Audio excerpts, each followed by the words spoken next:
Om Swastiastu. Assalamualaikum warahmatullahi wabarakatuh. Salam sejahtera. Salam. Namo Buddhaya. Rahayu. Izinkan saya, I Made Balik SPD, Guru SMP Negeri 11 Denpasar, menyampaikan aksi nyata dengan topik sosialisasi isu perundungan di satuan pendidikan dengan sasaran para guru. Perundungan atau disebut juga dengan bullying adalah perilaku agresif yang dilakukan secara berulang bertujuan menyakiti, merendahkan atau mengintimidasi seseorang yang dianggap lebih lemah. Menurutnya, lemah secara fisik maupun mental. Perundungan bisa berupa kata-kata kasar, tindakan fisik, maupun perilaku sosial yang merugikan korbannya. Tindakan ini sering dilakukan untuk mendapatkan kontrol atau kekuasaan atas orang lain. Berbagai jenis perundungan. Pertama, perundungan fisik. Ini melibatkan kekerasan fisik seperti memukul, menendang, mendorong, atau tindakan lain yang menyebabkan cedera fisik. Kedua, perundungan verbal. Perundungan ini menggunakan kata-kata menyakiti atau merendahkan seseorang seperti mengejek dan lain sebagainya. Yang ketiga, perundungan sosial, yaitu terjadinya pengucilan. Di sini, seseorang dari kelompoknya dikucilkan, yaitu dengan menyebarkan gosip, memutuskan pertemanan, atau mendorong orang lain untuk menjauhkan korban. Yang keempat, ada perundungan dunia maya yang dikenal dengan cyberbullying. Ini terjadi di media sosial berupa pesan teks atau platform digital lainnya, termasuk sebarkan rumor online, menghina seseorang di media sosial, atau pesan ancaman secara elektronik, menghina, beri julukan buruk, atau menyebarkan rumor. Pihak-pihak yang terlibat dalam perundungan diantaranya, pertama, pelaku, bully, yaitu orang yang melakukan perundungan bertujuan untuk menyakiti atau menindas korbannya. Pelaku berperilaku agresif karena berbagai alasan, kebutuhan atau merasa berkuasa atau masalah pribadi.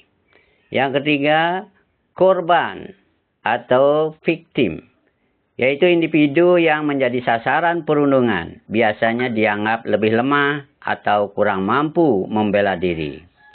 Yang ketiga, ada pengamat atau bystander, yaitu orang yang menyaksikan perundungan tetapi tidak terlibat langsung.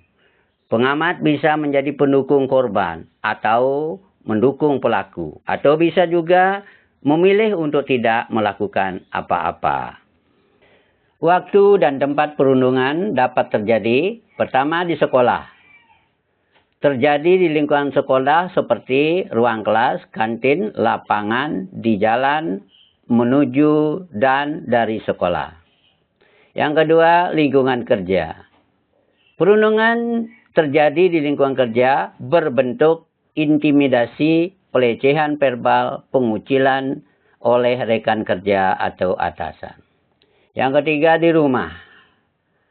Beberapa kasus perundungan bisa terjadi di lingkungan keluarga, misalnya antara saudara atau anggota keluarga lainnya. Yang keempat, perundungan di media sosial atau dunia maya. Dengan penggunaan internet, perundungan dapat terjadi di platform digital, di mana pelaku merasa lebih mudah karena anonimitas yang diberikan dunia maya. Langkah-langkah antisipasi dan penanganan perundungan di satuan pendidikan. Pertama, membangun kesadaran dan edukasi tentang perundungan melalui pendidikan karakter, sosialisasi anti-bullying, pelatihan guru dan tenaga kependidikan. Kedua, menciptakan aturan dan kebijakan anti-bullying lewat kode etik sekolah, sistem pelaporan yang aman, kebijakan zero toleran. 3. Mengembangkan lingkungan sekolah yang inklusif, yaitu meningkatkan ikatan sosial antar siswa, pendekatan peer support, membangun komunikasi positif. 4. Penanganan kasus perundungan, yaitu lewat tindak lanjut yang jelas, pendekatan restoratif, sanksi dan rehabilitas untuk pelaku, memberikan dukungan bagi korban, konseling dan pendampingan psikologis, menciptakan rasa aman, pendekatan kepada orang tua. 5. Evaluasi dan monitoring secara berkala, pemantauan rutin, evaluasi program anti-bullying, melakukan kuesioner anonim. 6. Kerjasama dengan pihak eksternal, lembaga psikologi atau konselor profesional, dinas pendidikan dan kementerian. Regulasi dari pemerintah adalah sebagai dasar hukum, yaitu berupa Undang-Undang Nomor 35 Tahun 2014 tentang Perlindungan Anak. Undang-Undang Nomor 34 2004 Pasal 76C. Setiap orang dilarang menempatkan, melakukan, membiarkan, menyuruh dan turut serta melakukan kekerasan terhadap anak. Perundungan adalah bagian dari proses tumbuh dewasa. Mitos apa fakta?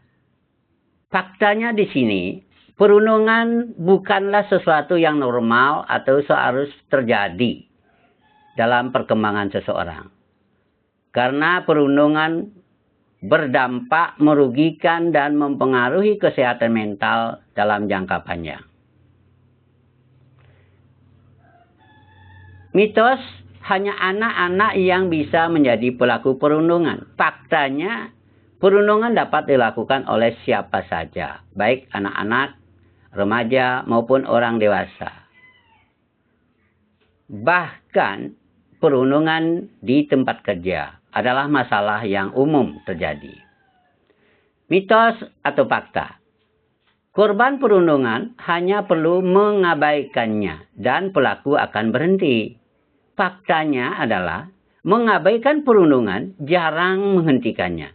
Justru intervensi aktif dari pengamat, pihak sekolah, atau pihak berwenang seringkali diperlukan untuk menghentikan perilaku tersebut. Mitos, perundungan hanya terjadi secara fisik, tetapi faktanya perundungan bisa bersifat verbal, sosial, maupun online. Dampaknya dalam perundungan non-fisik bisa sama seriusnya dengan perundungan fisik, terutama dalam hal psikologi. Mitos atau fakta, anak yang menjadi pelaku perundungan berasal dari keluarga bermasalah. Faktanya, tidak semua pelaku perundungan berasal dari keluarga bermasalah. Ini terjadi dari berbagai faktor, lingkungan, kepribadian, dan tekanan sosial. Juga dapat mempengaruhi perilaku seseorang menjadi pelaku perundungan. Kesimpulan, perundungan adalah perilaku yang dapat menimbulkan dampak jangka panjang bagi korban. Penting kita semua untuk memahami bentuk-bentuk perundungan, menyadari kapan dan di mana perundungan terjadi, serta berperan aktif untuk mencegah dan menangani perundungan di lingkungan sekitar kita. Demikian dapat saya sampaikan sosialisasi ini. Terima kasih saya ucapkan. Semoga apa yang saya sampaikan ada manfaatnya. Om Santi Santi Santi Om. Assalamualaikum warahmatullahi wabarakatuh. Salam sejahtera. Salam. Namo Buddhaya. Rahayu.